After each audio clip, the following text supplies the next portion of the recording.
新高早，欢迎收看今日6月7号公司台记台早起新闻，我是柯兴珠。先一开始来关心，咱国内昨昏新增加219个本土病例，其中新北市上济有123例，死亡的个案有22个。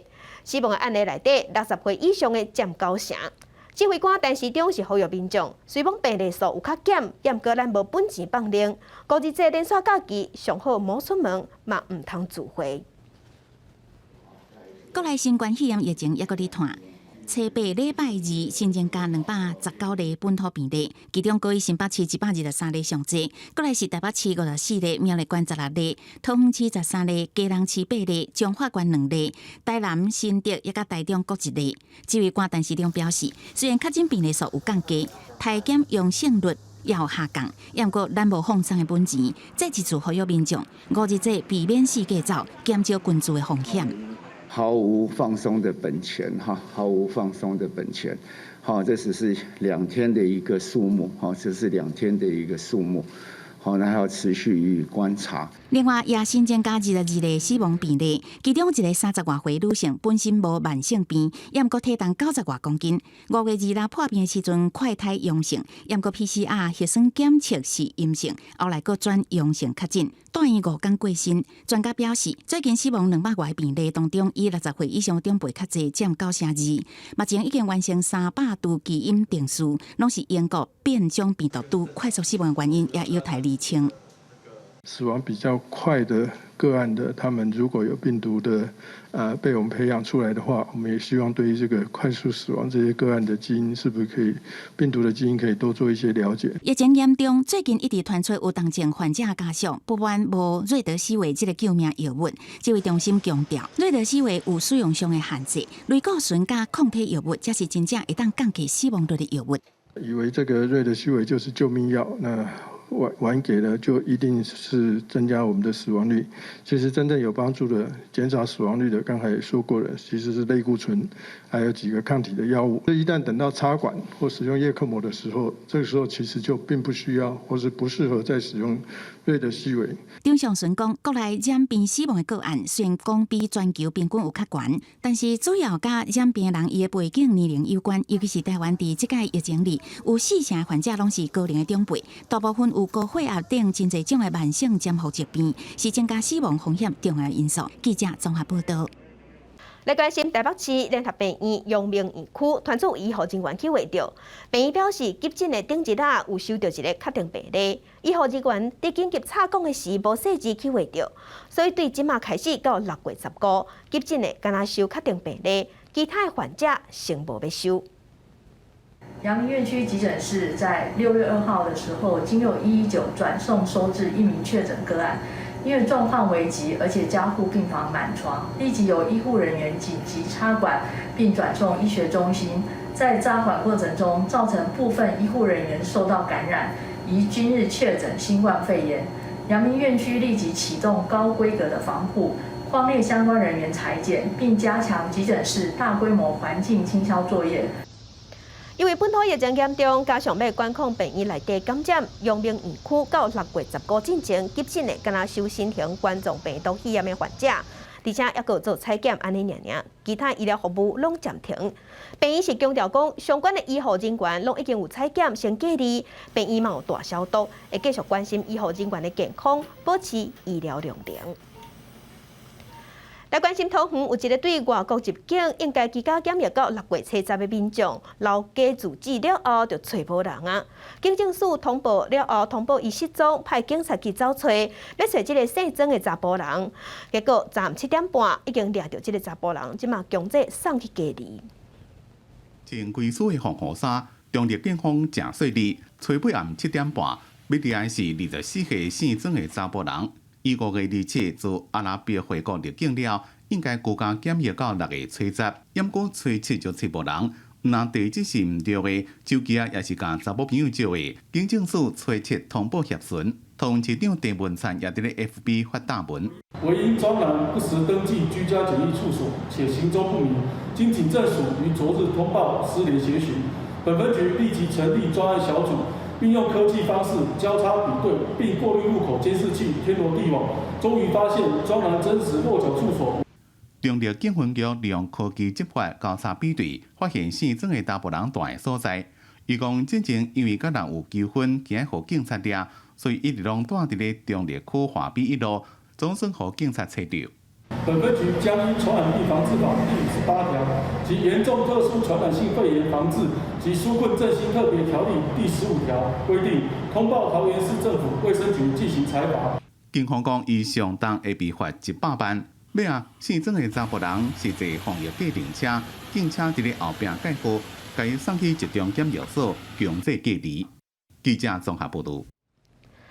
继续咱来关心苗栗的疫情。昨苗栗新增加16个本土病例，其中有9例是移工。目前移工的疫情已经拖到第5间科技公司。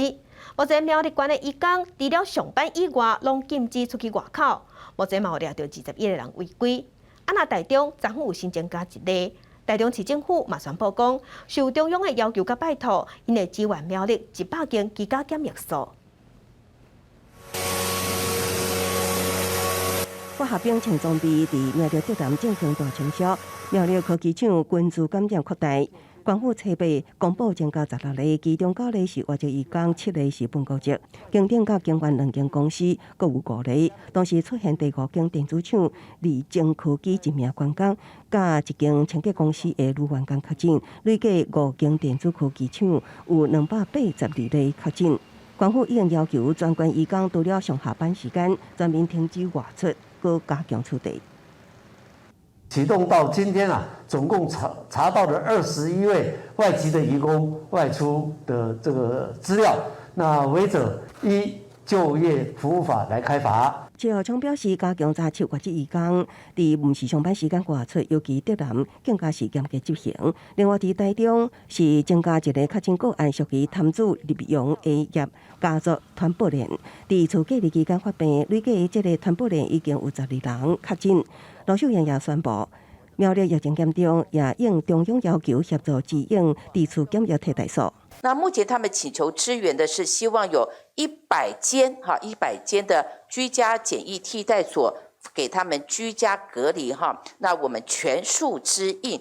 还有彰化市宣布增加2例。初步了解，甲水果商团保链的感染疫区有关系，不过目前未当确定感染源。那这2位呢，之前都已经被匡列居家隔离了哈，所以他在这当中发病，并不会对社区感染增加他的风险哈。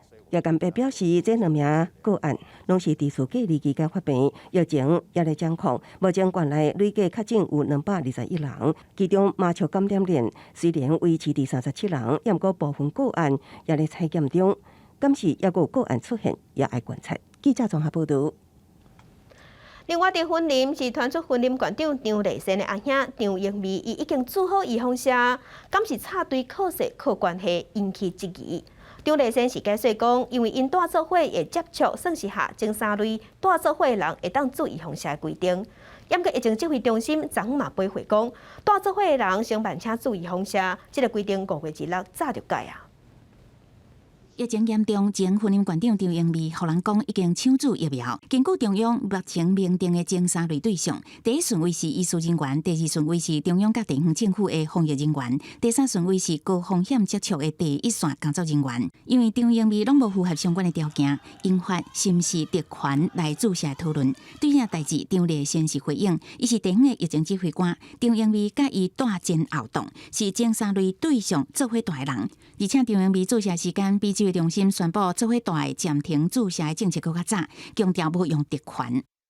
其他同住的家人是不是可以接种？我们从来没有接到这样子的一个公文。那时候就是把同住的家属看为是同一类的人。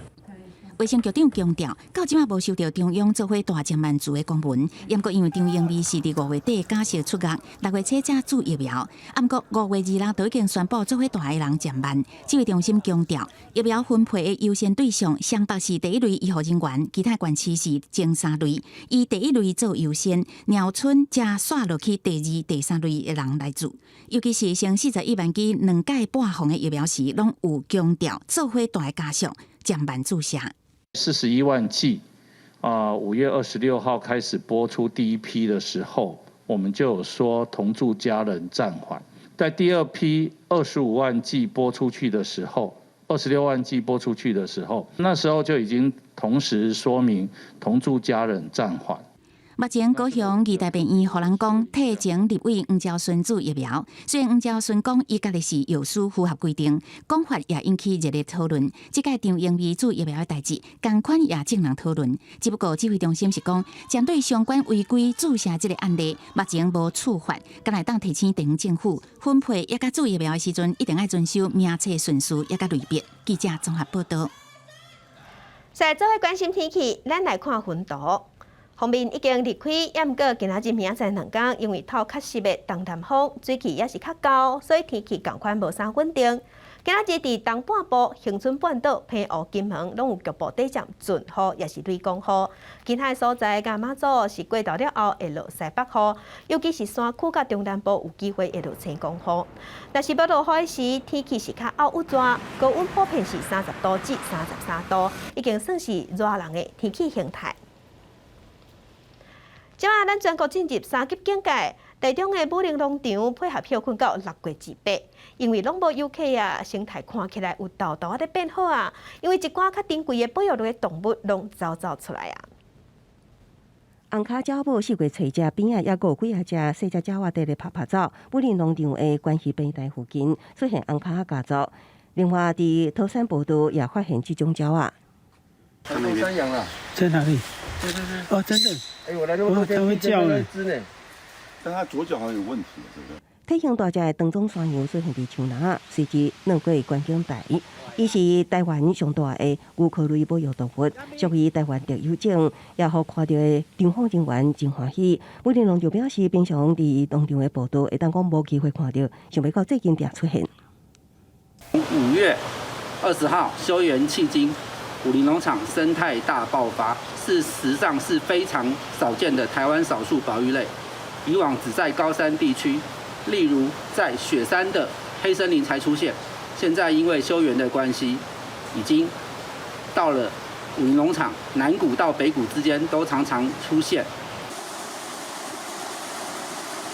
为空中来看，方面带来水量了后，七甲湾溪水流明显澎湃。桃山水墙水量也变大，加上疫情继续维持3级警戒，武陵农场为5月23到6月28，拢是休园的状态，水量充足，佫无游客干扰之下，动植物拢得到复苏的机会，也互生态呈现活泼的景象。记者综合报道。甲乡亲做伙关心今仔日的早报重点，咱先来看联合报。7大工业国集团 G7 高峰会6月11到13要伫英国举行。日本媒体是报讲，会后的宣言嘛会讲到维护台海安定的重要性，希望透过美国、日本加上欧洲各国，阻挡中国对台湾的压力。来看《中国时报》，疫情影响生活，全台的夜市啊是艰苦过。高雄的瑞丰夜市啊传出要收档，也毋过管委会是讲，伊也咧拍拼，并无放弃任何希望。高雄市政府表示，希望市府带头参管委会地主参详降租金，那安尼就有机会会当继续做。另外，台中的逢甲夜市啊，生理摆，生理剩1成到2成，嘛强要做袂落去。来看《自由时报》，虽讲确定病例有较降啊，也毋过指挥官但是中是强调讲，咱无本钱放零。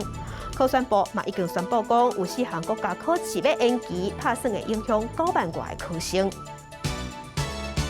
来关心国防部嘛宣布讲，6月28进前，国军阿兵哥要休困离开营区，袂使超过50公里。啊，若外岛的阿兵哥暂时是无法度转来咱台湾本岛，避免造成防疫空旷。另外，内政部嘛已经宣布讲，新兵入伍要延后到6月底。5日连续假期就要来了，为着避免休假的军官佮士兵刷叮当造成防疫破口，广播日发布通报，处理也是带参在营区超过50公里远的官兵，6月28号之前尽量伫营区内底休假，必须要离开营区休假的人，嘛只会当伫在营区附近50公里以内的所在来刷叮当。如果有家庭或者是个人的特殊事故，必须跨区移动的，必须请单位主官和家属完成联系同意，在完成请假程序之后实施。最近离岛县市嘛加强防疫，公布嘛要求离岛官兵除了家庭也是个人的紧急事故，啊无6月28号进前是袂当回来台湾休假，已经回来台湾的官兵休假的时阵，嘛配合到中央啊个地方政府的防疫措施。那么至于已经在台湾休假的官兵，必须配合中央流行疫情指挥中心防疫的措施，在确保健康无虞之后，按时返回防区收假，并且配合地方政府来实施筛检。这份通报宣布了，真侪官兵是来反大埔，因为疫情严重，公布是强调这份通报来看做是重要命令，啊，受人违反，这部队的主官都要负起全部责任，并且营区内底各项防疫工作嘛要加强来落实。另外，宜兰和一的部分，新兵任务是全部延到6月底，一个任务的军事训练宜兰是无受到影响。入伍训练的这个军事训练役的部分，就一直持续到他们结训。那其他的这个入伍的部分都全部暂停入伍。军校学生是继续居家网络学习到6月18号。另外，军校新生报道的时间，公布讲过来看疫情状况来做决定。记者张志勇、曾志成台北报道。国际上要紧来关心目前全世界新型冠状病毒肺炎的疫情，也搁咧传。即马伫全世界确定病例已经超过1.7亿例，死亡人数有374万人。咱来看最新的统计。咱台湾昨昏有新增加219例，目前咱台湾是11694例。中国的病例有91000多例，香港超过11000例，伫日本已经超过76万例。目前伫全世界病例数上侪国家前3名是美国、印度甲巴西。美国病例是超过3400万例，印度超过2800万例，巴西超过1600万例。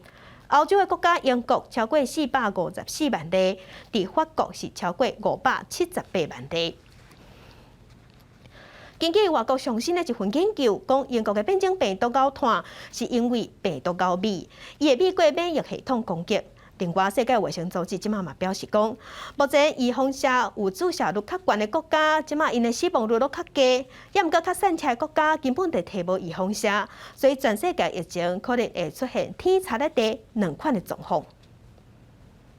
伫英国头一面，互人发现的变种病毒 Alpha， 因为有更较紧的传播力，加速全球疫情。耶鲁大学上新的研究证实，英国变种病毒伫入侵人体时阵，会使头一个免疫防御系统失效，替病毒争取较侪时间来反噬。目前已经知影病毒的极2倍有9种突变，其中一种有助病毒甲细胞结合，提高感染的机会。The recent best scientific estimate is of an advantage of at least 40%over the previously dominant Alpha variant. 目前对抗病毒也是要靠疫苗，伫疫苗注射率较悬的国家，高龄族群病死率较低。不过因为各国得到新冠疫苗的数量无同，恐惊互散车国家会较侪风险，致使到疫情出现双线跌团的情形。世卫组织向 G7 国家是呼吁，希望会当6月至7月共享疫苗。The number of deaths reported last week increased in 3 out of WHO's 6 regions: Africa, the Americas, and the Western Pacific. Increasingly, we see a two-track pandemic. 为疫情爆发到大，病毒源头的争论毋捌停过。美国总统拜登进前讲要定性调查来源。伫《华尔街日报》一篇报道当中，有消息讲，去年5月，美国国家级的实验室所发布的研究报告内容，都捌提起到病毒可能是为武汉实验室来的。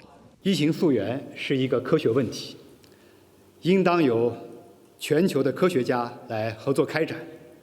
而不应被政治化。虽然这个讲法去予中国外交部驳回，不过目前拜登已经下令要求情报单位爱调查，到底病毒是为实验室外泄，还是咱人接触到受感染的动物这两大方向做调查。公司新闻王碧文编译。来关心昨昏全世界真侪重要的新闻网站、政治、政府的网站，也有社群网站，拢雄登去啊。毋过呢，真紧就恢复好啊。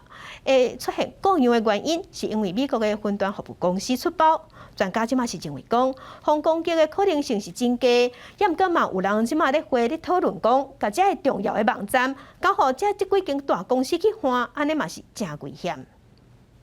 英国的卫报、英国广播公司 BBC、美国有线电视新闻网 CNN、纽约时报、网络论坛 Reddit、PayPal， 连美国白宫甲英国政府官网拢突然间断线，开几6分钟到1点半钟才修理好。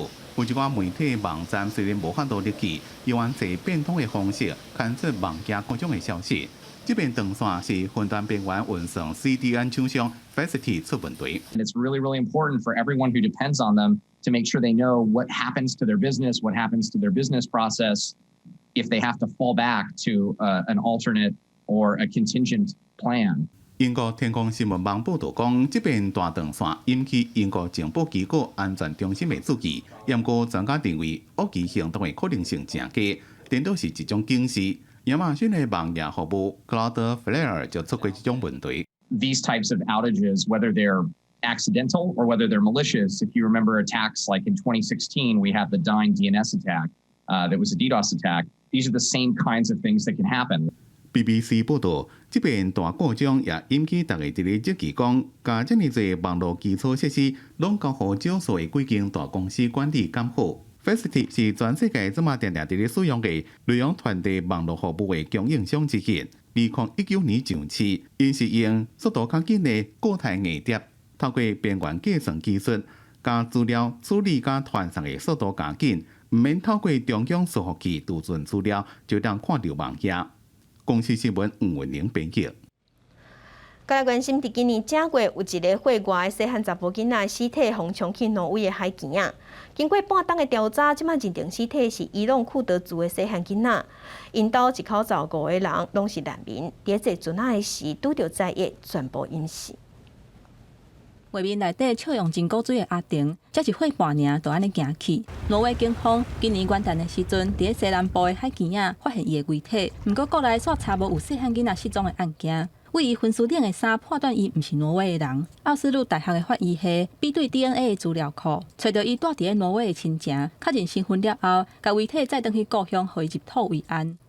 阿婷因一家伙仔是库德族的族人。原本住伫伊朗西边边境的萨达什特区，为着莫阁过散车、各项迫害的生活，去年8月份开始，为土耳其行海路偷渡去意大利，了后坐车去法国北部的敦刻尔克，上船机会要坐船偷渡去英国。想袂到10月27的时阵，伫咧英格里海峡拄着海难，阿婷35岁的爸母，也阁有伊6岁甲9岁的兄弟啊，是拢渡水死亡。同船也阁有15个人去互救起来，也若阿婷的遗体煞规路伫海面漂流对北边去。5外月了后，冲去挪威海墘仔，阁经过半年的时间，才确认身份。加上除了悲伤以外，嘛感觉总算有找到人啊。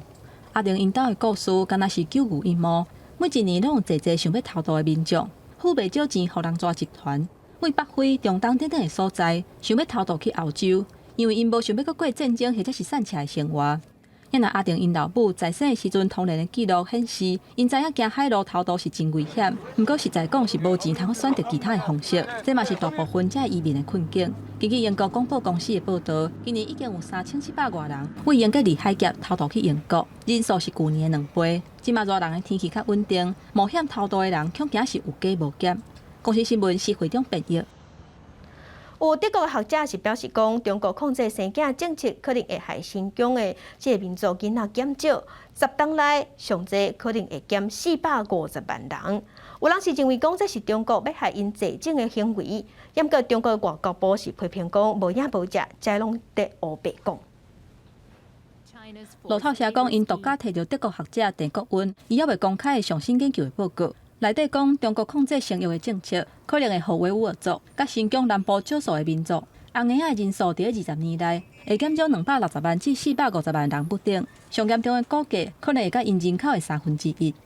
官方的数据显示，2017年至2019年，新疆生育率已经减48.7%。人权团体、研究人员甲当地民众表示，北京的政策包括限制维吾尔族人等等少数的民族，除了因爱节育以外，嘛甲劳工刷去其他的地区，而且拘留差不多100万人伫集中营内底等等。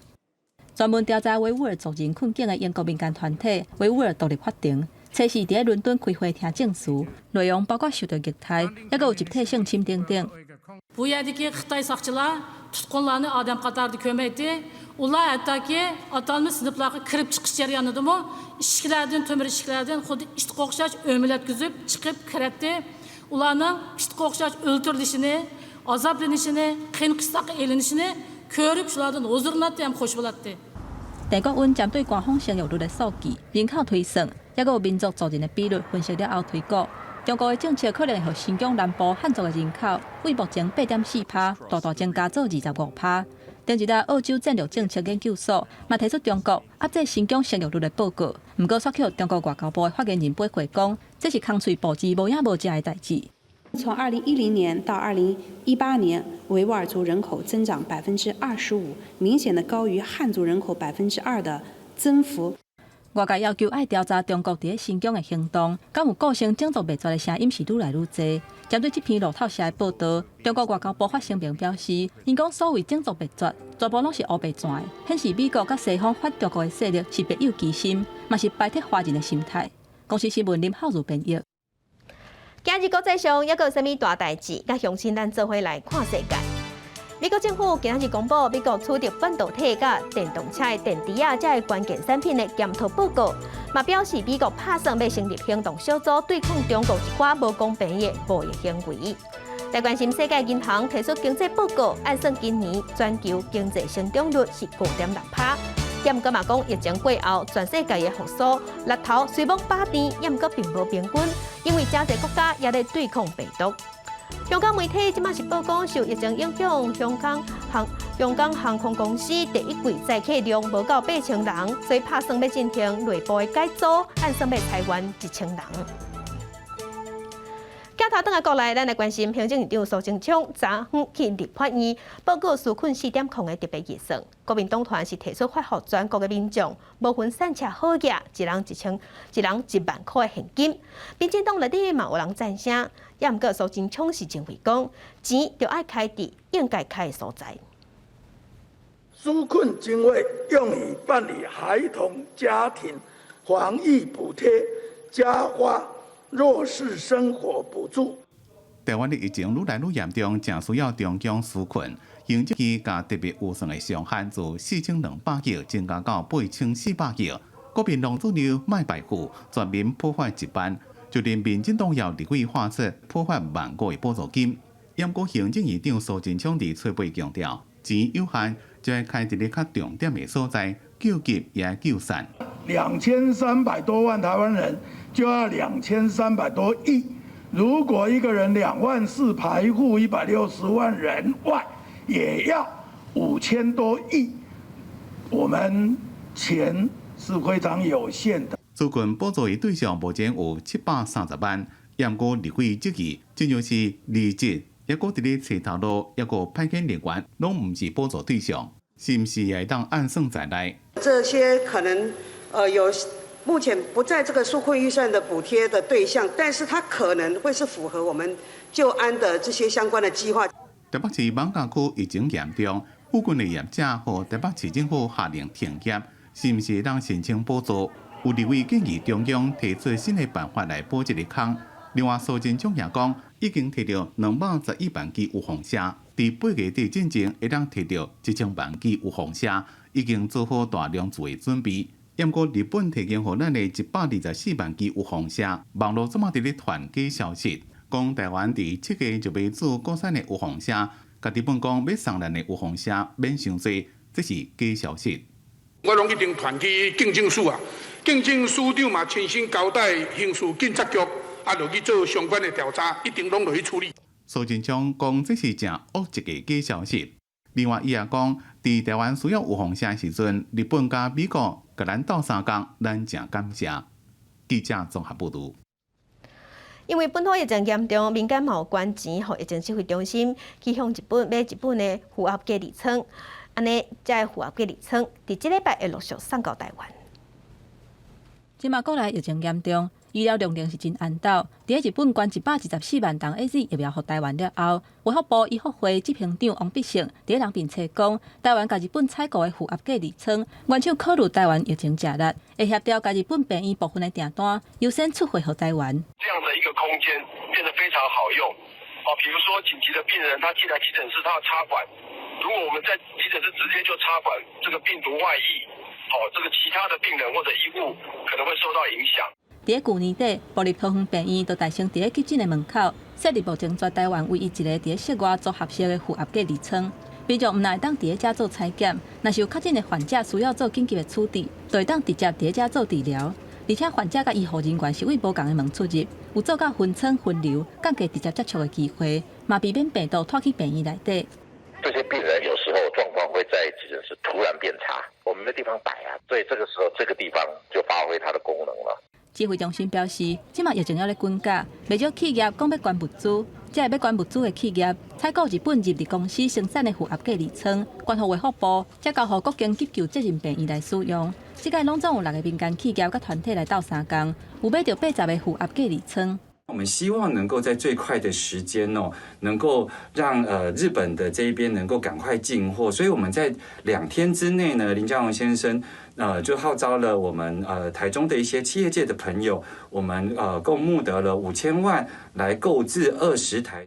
指挥中心表示，根据进前调查需求的状况，各大病院增加2层的意愿拢真悬，会以疫情紧急的状况去各间病院来安装。记者综合报道。再来，咱关心目前咱国内本土病例数，昨天咱的本土病例有新增加219例，咱台湾的本土病例目前计共10493例。咱来看伫各县市的分布。目前咱台湾的病例数超过3000例以上的，包括新北市，新北市已经有5031例，台北市有3647例，超过100例以上的有桃园，桃园是499例，苗栗312例，彰化224例，基隆是194例，伫台中有170例，若死亡的个案昨天有加22例。目前咱全台湾本土病例加上境外病例，计共11694例。这个统计是疾管署早起上新的数字。虽然咱关心新北市，昨天有新增加123个本土病例，确定病例数也是咱全台湾上悬。另外，新北市长侯友宜昨天是阁要求中央赶紧予伊预防针，伊嘛望讲会当伫9月份开学进前，互国人会当做到6成，达到群体免疫。新北市初八新增加123例，大港确诊数也是全台湾上侪。新北市长侯友宜表示，确诊病例数是较慢的指标。新北以破病日来观察，为5月初八开始，曲线是向顶悬行，一直到5月15实施3级警戒时阵达到最高点，了后就慢慢下降。总体趋势图来看，疫情集中伫板桥、三重埔、中和、永和甲新庄，这拢挖进台北的艋舺，是新北正严重的灾区。最近泰山甲淡水，为这个图来看，也是有升悬的趋势。不是发病的状况里面就可以找到800多个，这些就是我们隐藏在我们的社区里面，在热区出来广筛，不怕公布的数据高，就怕你不来出来筛。侯友宜也讲，前几天有接到总统蔡英文的电话，甲报告整体疫情的状况，也提起到疫苗的战略部署。侯友宜强调，注射覆盖率甲注射速度有关，希望讲会当伫9月开学进前达到6成的群体免疫。新北市打疫苗速度最快了，1支也没有了。这些疫苗的数量，我们大概预估到明年的元月才有可能达到全体国民的60%的免疫力。把这个数量更多的话，我们希望能够在9月学校开学之前，就能把全体的免疫力达到60%。针对传统市场，全台湾一寡县市用身份证2号尾数来控管人流。新北坚持每一个传统市场采取看所在无同做法的方式，要求警方加强处理，只要做不好就停业。特别开出325张客查单。其中有一家比较严重的士林区保安街一段16项、20项，请立即改善。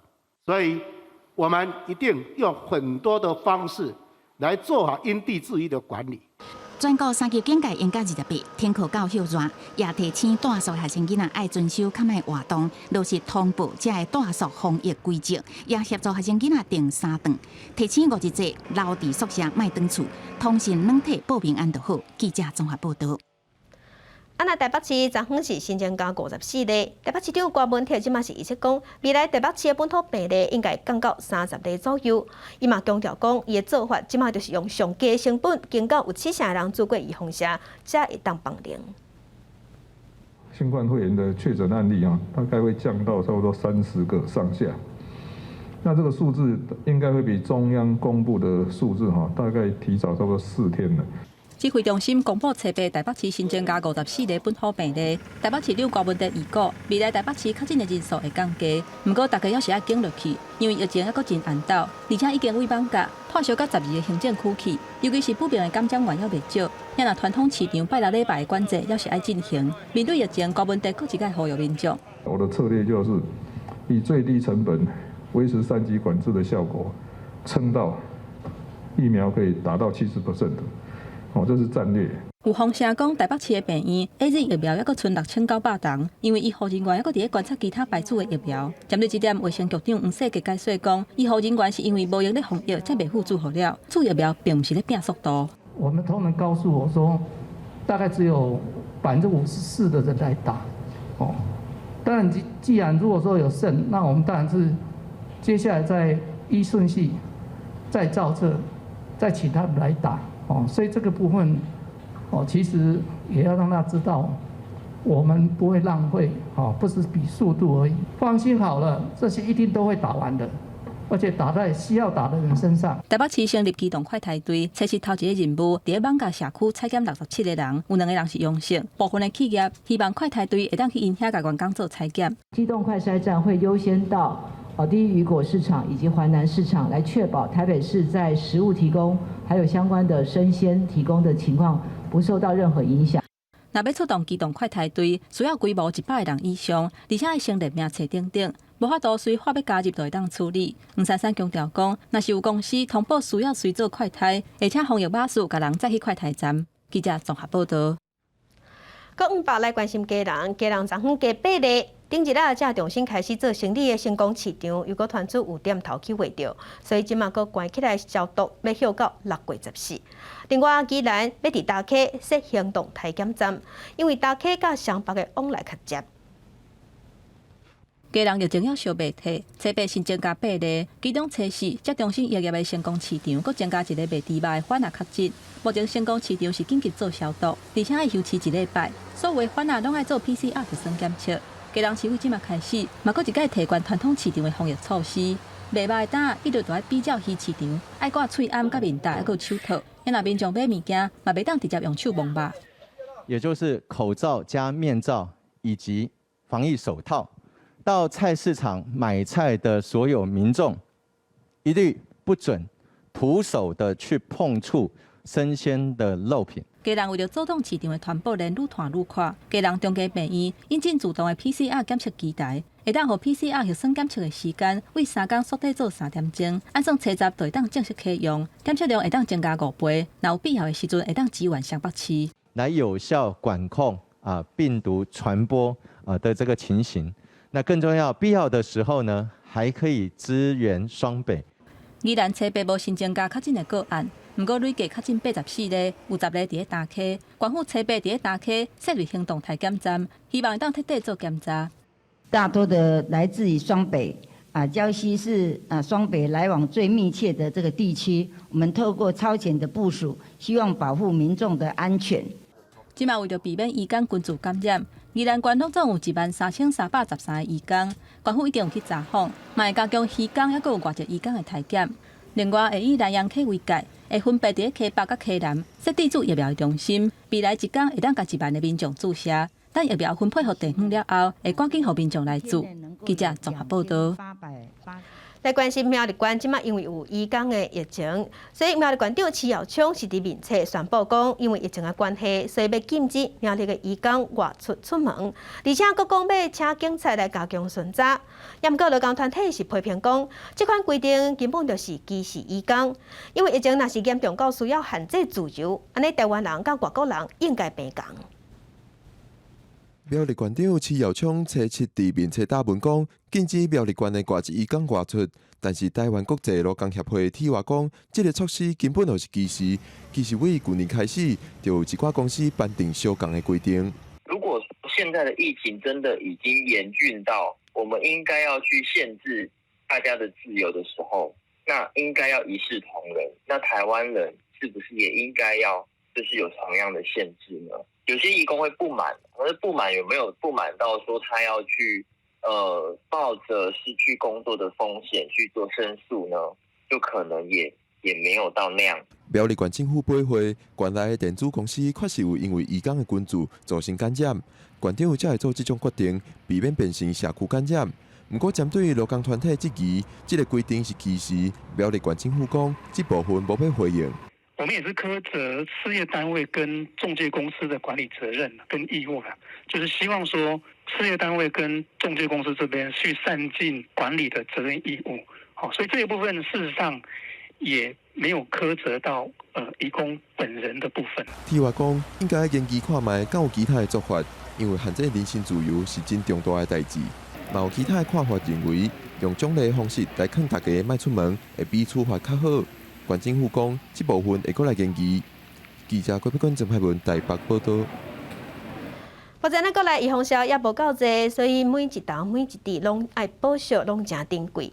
新竹竹北卫生所的护理师为着想讲无要互任何一滴预防销无采浪费去，转去甲注射筒换较细支的。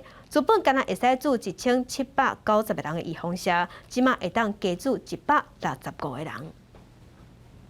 护理人员专心抽疫苗药剂，准备替另外一位医护人员注射。这站因为疫苗数量有限，每一剂拢真宝贵。竹北卫生所特别甲原本的注射筒换做较细支1cc 的空针，用个较精准掌握剂量的方式来把任何一滴药剂。用3cc 空针的话，因为它的刻度比较大嘛，所以就很难精细的掌控那个剂量，难免就会漏死掉。这个1cc 的空针相对刻度就细。那在抽取的时候也不太容易在针筒里头有空气，所以就避免了很多药液浪费的情形。这届卫生所总共领到1790剂疫苗，最后注了1955个人，比原本加注了165个人。虽然有人烦恼，敢会因为安尼药剂量无够额，卫生所解说一罐 A 类疫苗有6cc， 每一个人需要注0.5cc， 所以一罐会使注10个至12个人的量。改用1cc 空针，袂去影响到有效的剂量。因为它明明就可以施打到11人剂，就不要去浪费它，因为取得太不容易了。面对疫情，医护人员上正办法，想要甲疫苗发挥上大的效益，互更较侪人会使较早注射疫苗。记者刘君豪新竹报道。根据美国的一份调查，太空产业有1/3的公司拢在研究做火箭。咱台湾嘛有，咱台湾有一个民间团体，前13年前就在自主研发火箭。公司台记台青春咱的网节目，AM 10点要带大家来看老中青3代科学家安怎打拼，要互咱的台湾火箭射去太空。全球上古嘅 Elon Musk 企业集团下骹的子公司 SpaceX， 计划伫2027年进程发射12000粒卫星，希望借太空传信号，和全球通信产业自即马挖靠地面基地台的5G，进入太空的6G 时代。太空经济起飞，台湾要伫这场竞赛当中占一位，火箭是真重要的关键技术。太空经济分做4块，一个是地面设备，一个是通讯，我跟军事应用，还是我气象，一个是卫星制造，一个火箭。火箭这块上介细，但是若无火箭，你就无卫星就变无路用啊。所以一个就是90度的位置。吴宗宪自2005年开始，就伫学校开设火箭课程。2011年结合4间学校的资源，成立前瞻火箭研究中心，其中有60%的经费拢是来自民间的投资甲民众的募资。一波一卡因13档的打拼，替台湾火箭科技的发展打落基础。如果我们有自己的一个火箭卫星载具，我们可以让台湾想发展这种卫星科技的太空产业能够更容易顺利的蓬勃发展，这样子，因为我们就不用受制于可能其他国家，然后我们可以自己想什么时候发射就什么时候发射。按算伫今年底，前瞻火箭研究中心就要试架火箭拍到100公里远的高空，这是地球大气层甲宇宙的界线。若是升空会使顺时，就代表咱有能力用家己制作的火箭和卫星入轨。这将是台湾伫太空科技产业发展的一个大突破。记者王继峰、柯光耀新竹报道。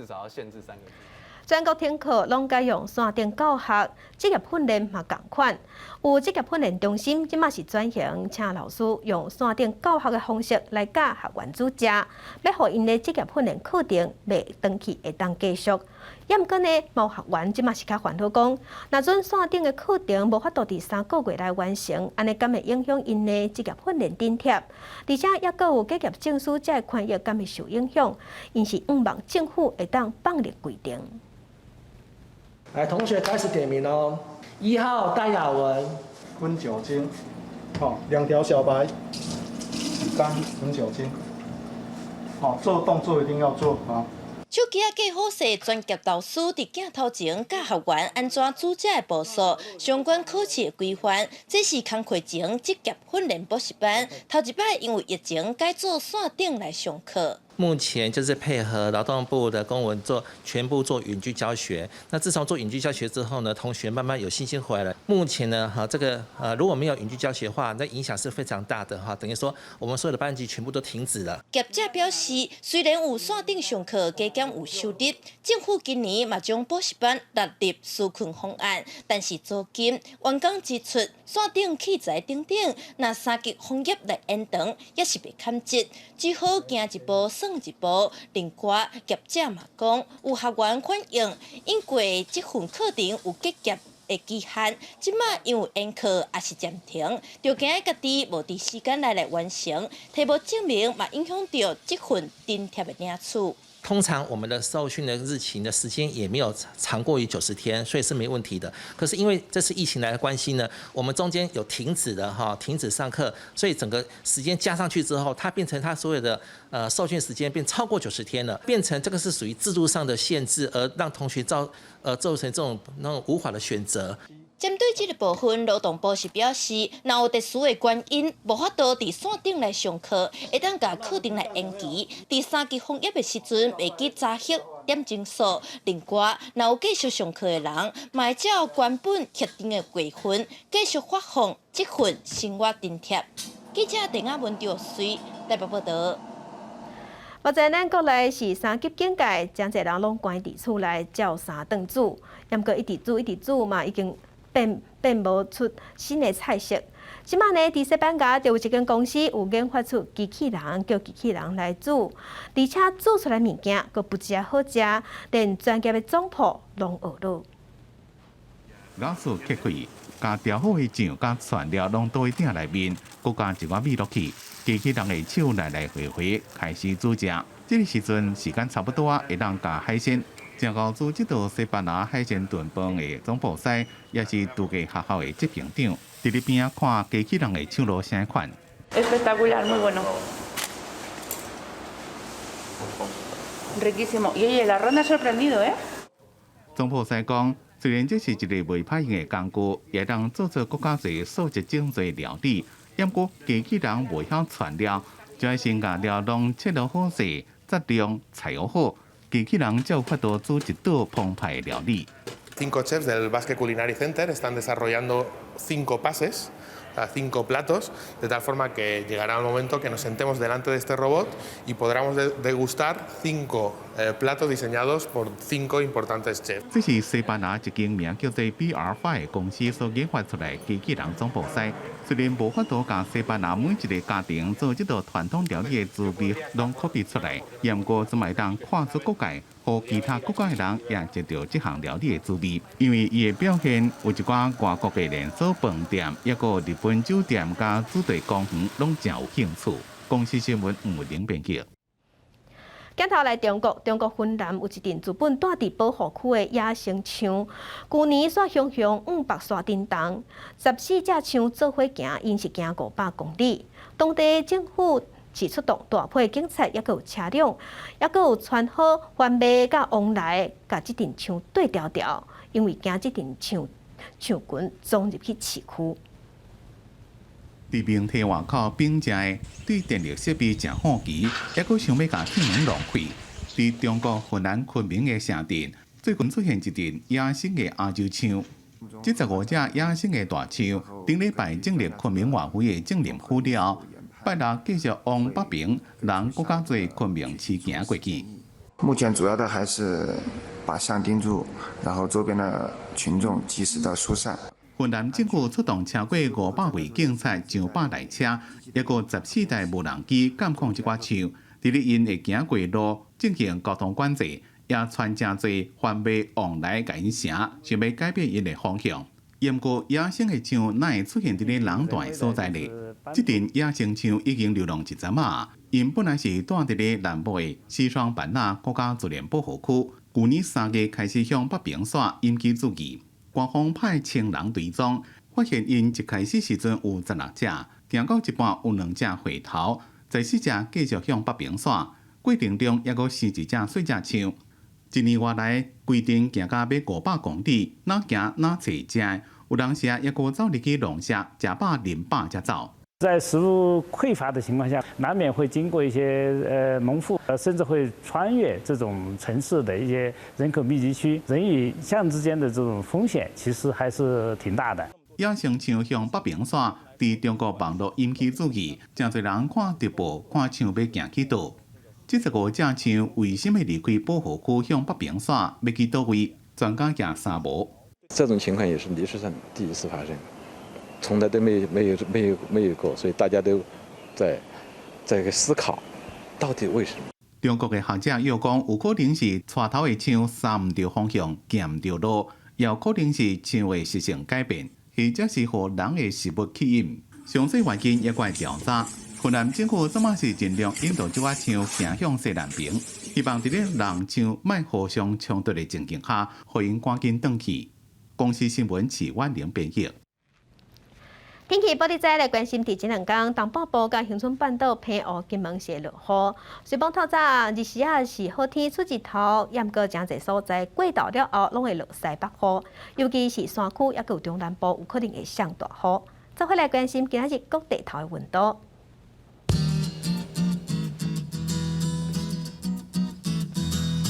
北部的温度上加25度，上悬33度。中部的温度上加24度，上悬33度；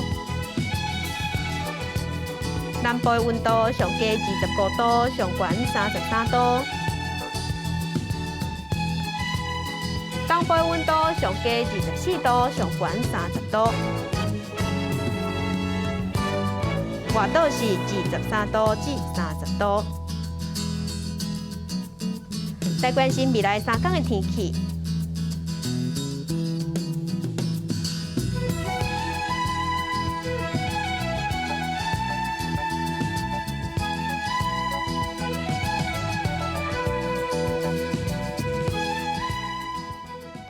感谢乡亲收看今仔日公司台记台早起新闻，我是柯兴竹，祝亲平安顺心，明仔载早起9点，咱再会。